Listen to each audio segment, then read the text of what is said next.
Welcome to your most favorite channel, Heartbeat. This channel is mainly meant for MBBS students and medical professionals. My name is Dr. Amrit Kejriwal, and I am teaching mainly general medicine and applied medicine. As it is said, I learnt a lot from my teachers. I learnt a bit more from my colleagues, but the most I learned from my students. And I'm still learning, and I still consider myself to be a student of medicine. Today we learn something about the first heart sound. We'll be discussing both the normal and abnormal features.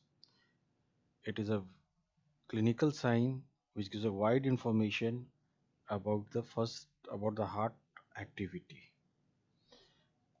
So, what does it signify? It signifies the onset of left ventricular contraction.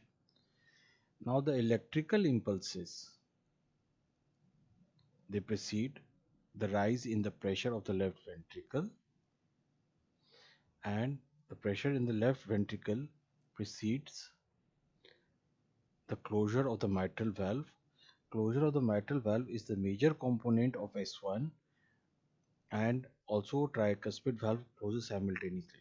Tricuspid valve under normal circumstances contributes very little.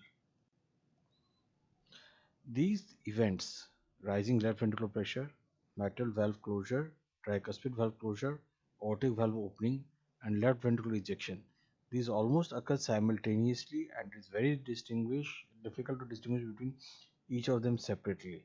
These all occur within a fractions of a few seconds. There are various factors that affect the intensity of S1. The PR interval. A short PR interval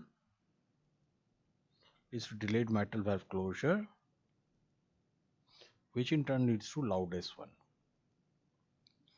APR interval.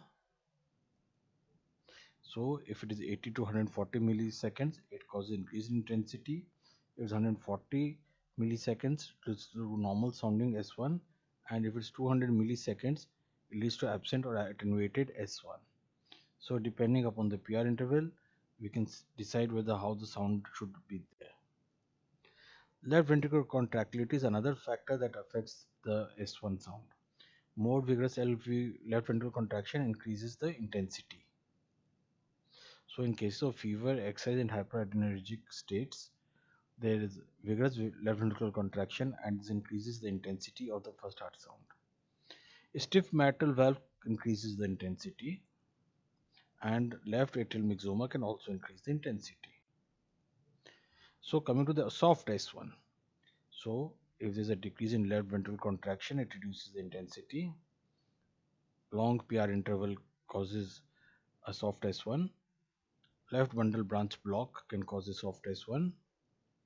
Premature closure of the mitral valve can lead to a soft S1.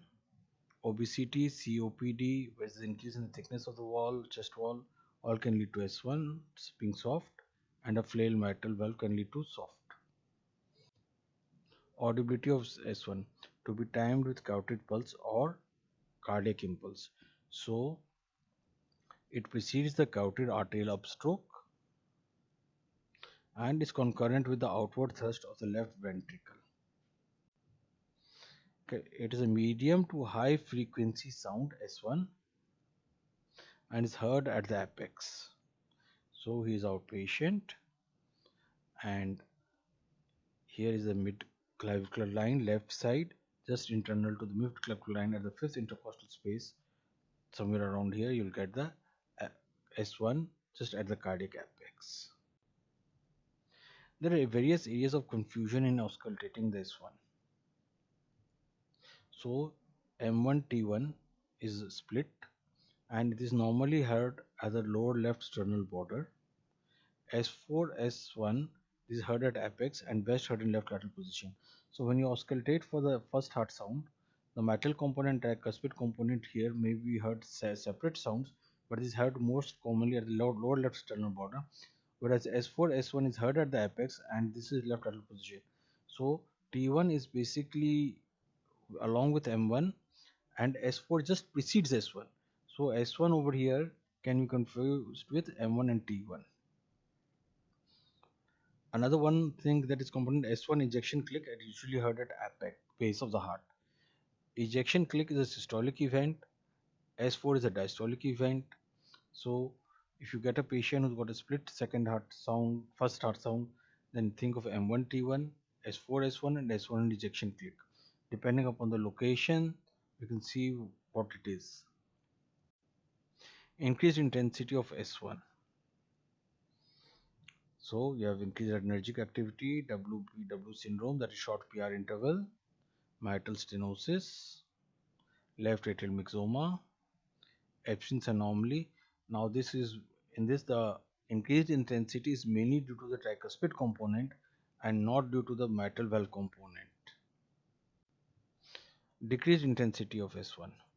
So you get a prolonged PR interval, impaired LV function, congestive cardiac failure, severe mitral regurgitation and severe aortic regurgitation. All these can be seen with decreased intensity of S1. Thick chest wall and obesity.